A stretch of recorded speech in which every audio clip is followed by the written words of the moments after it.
नमस्ते। आज हम बात करने वाले हैं एक बहुत ही पावरफुल रिसर्च पर आधारित स्ट्रैटेजी की, जो स्टूडेंट्स के सीखने के तरीके में एक क्रांति ला सकती है। तो एक सवाल जो अक्सर मन में आता है, शिक्षा में इतने सारे सुधार हुए हैं पर वो एक स्थायी प्रभाव क्यों नहीं बना पाए।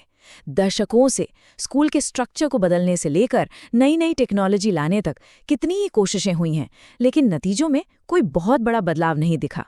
तो कमी आखिर रह कहाँ गई? तो इस विश्लेषण में हम इन 5 मेन पॉइंट्स पर नजर डालेंगे।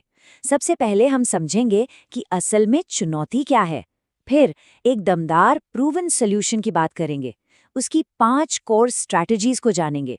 फिर देखेंगे कि इसे क्लास में लागू करने के टूल्स क्या हैं, और आखिर में एक बहुत ज़रूरी माइंडसेट शिफ्ट पर बात करेंगे। ठीक है, तो चलिए शुरू करते हैं।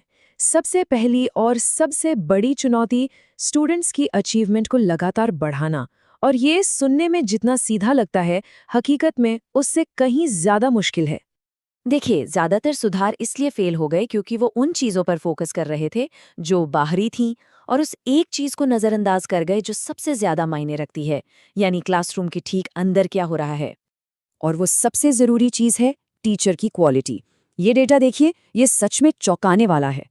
सोचिए, एक ही स्टूडेंट अगर उसे लगातार 3 साल तक बेहतरीन टीचर्स मिलें तो वो 50वें परसेंटाइल से सीधे 90वें परसेंटाइल यानी टॉप 10% में पहुंच सकता है। लेकिन अगर उसी स्टूडेंट को कमज़ोर परफॉर्मेंस वाले टीचर्स मिलें तो वो लुढ़क कर 37वें परसेंटाइल पर आ सकता है। मतलब साफ है, असली बदलाव तो टीचर ही लाते हैं। तो ठीक है, अगर टीचर की क्वालिटी ही सब कुछ है, तो हम इसे बेहतर कैसे बना सकते हैं? जवाब एक ऐसी स्ट्रैटेजी में छिपा है जिसे फॉर्मेटिव असेसमेंट के नाम से जाना जाता है। और हाँ, ये कोई नया अनटेस्टेड आइडिया नहीं है। डायलन विलियम जैसे एक्सपर्ट्स ने दशकों की रिसर्च को इकट्ठा करके ये साबित किया है कि ये स्ट्रैटेजी वाकई में काम करती है। और कमाल की बात यह है कि ये हर सब्जेक्ट, हर उम्र के बच्चों और यहाँ तक कि अलग-अलग देशों में भी उतनी ही असरदार पाई गई है। तो ये आखिर है क्या?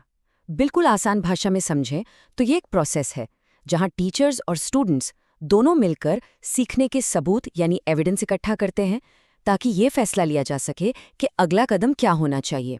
यहाँ मेन फोकस फैसला लेने पर है। ये सिर्फ डेटा इकट्ठा करना नहीं है, बल्कि उस डेटा का इस्तेमाल करके सिखाने के तरीके को बेहतर बनाना है। मजे की बात यह है कि खुद डायलन विलियम का मानना है कि फॉर्मेटिव असेसमेंट नाम थोड़ा डरावना और अकादमिक सा लगता है।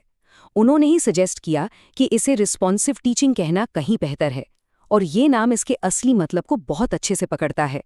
ये स्टूडेंट्स की ज़रूरतों के प्रति रिस्पॉन्सिव होने, यानी उनको समझकर तुरंत प्रतिक्रिया देने के बारे में है। और इसका असर वो तो असाधारण है। रिसर्च ये बताती है कि जब टीचर्स इन टेक्निक्स का इस्तेमाल करते हैं तो वो स्टूडेंट्स के सीखने की रफ्तार को लगभग 2 गुना कर सकते हैं। हाँ, डबल। ये एक बहुत बड़ा दावा है, लेकिन ये मजबूत सबूतों पर टिका है। तो सवाल ये है कि ये रिस्पॉन्सिव टीचिंग असल में काम कैसे करती है? ये 5 मुख्य रणनीतियों के एक फ्रेमवर्क पर टिकी हुई है। ये 5 रणनीतियां मिलकर एक पूरा सिस्टम बनाती हैं। पहला, स्टूडेंट्स को ये बिल्कुल साफ साफ बताना कि वो क्या सीखने वाले हैं। दूसरा, ये पता लगाना कि वो अभी सीखने की प्रक्रिया में कहाँ तक पहुंचे हैं। तीसरा, उन्हें ऐसा फीडबैक देना जो उन्हें आगे बढ़ने में मदद करे। चौथा, स्टूडेंट्स को एक दूसरे के लिए सीखने का जरिया बनाना। और पांचवा, उन्हें अपने सीखने की जिम्मेदारी खुद लेने के लिए तैयार करना। चलिए, अब थ्योरी से प्रैक्टिकल पर आते हैं। इन रणनीतियों को क्लासरूम में लागू करने के लिए कुछ असली ठोस टूल्स क्या हो सकते हैं? सबसे पावरफुल टूल्स में से एक है डायग्नोस्टिक प्रश्न। अब ये कोई आम सवाल नहीं होते। इन्हें खास तौर पर इसलिए डिज़ाइन किया जाता है ताकि स्टूडेंट्स की गलत फहमियों को पकड़ा जा सके। यहाँ मकसद सिर्फ ये जानना नहीं है कि किसका जवाब सही है, बल्कि ये समझना है कि जो जवाब गलत हैं उनके पीछे की सोच क्या है। आइए इसे एक क्लासिक मैथ प्रॉब्लम से समझते हैं।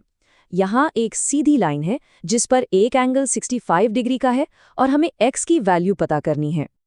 अब देखिए, यहाँ हर गलत जवाब एक अलग कहानी बताता है। अगर कोई स्टूडेंट A चुनता है तो मतलब कॉन्सेप्ट तो सही है, पर कैलकुलेशन में गलती हो गई। अगर B चुनता है तो मतलब वो एंगल्स के कॉन्सेप्ट को लेकर ही कंफ्यूज्ड है। और D तो एक गहरी गलत फहमी की तरफ इशारा करता है। हर गलत जवाब टीचर को ये बताता है कि अब आगे क्या सिखाना है। सवालों को पूछने का तरीका बदलना भी एक जबरदस्त तकनीक है। अगर पूछा जाए क्या एक स्क्वायर ट्रेपेजॉइड है, तो जवाब हाँ या ना में ही मिलेगा।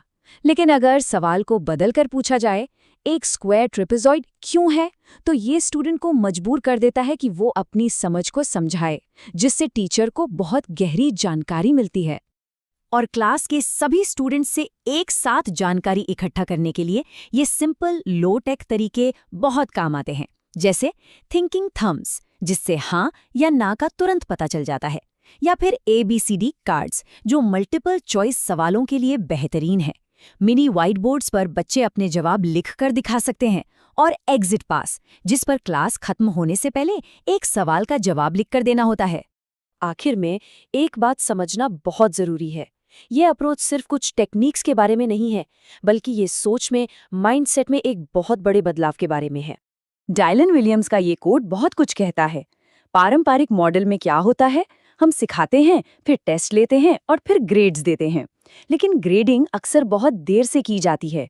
वो बस ये बताती है कि क्या काम नहीं किया, पर उसे ठीक करने का मौका नहीं देती। तो सबसे जरूरी बदलाव है सीखने का आकलन से सीखने के लिए आकलन की तरफ बढ़ना। पहला वाला सीखने के बाद होता है और उसका मकसद होता है ग्रेड देना, रैंक करना, जबकि दूसरा सीखने के दौरान होता है और उसका एकमात्र मकसद सीखने की प्रक्रिया को बेहतर बनाना और रास्ता दिखाना है। और ये हमें इस आखिरी लेकिन बहुत जरूरी सवाल पर लाकर छोड़ देता है, शिक्षा का असली मकसद क्या है? क्या ये स्टूडेंट्स को ग्रेड देना है या फिर उनके सीखने की राह में उनका मार्गदर्शन करना है? रिस्पॉन्सिव टीचिंग का जवाब बिल्कुल साफ है। असली ताकत मार्गदर्शन में है, सिर्फ ग्रेडिंग में नहीं।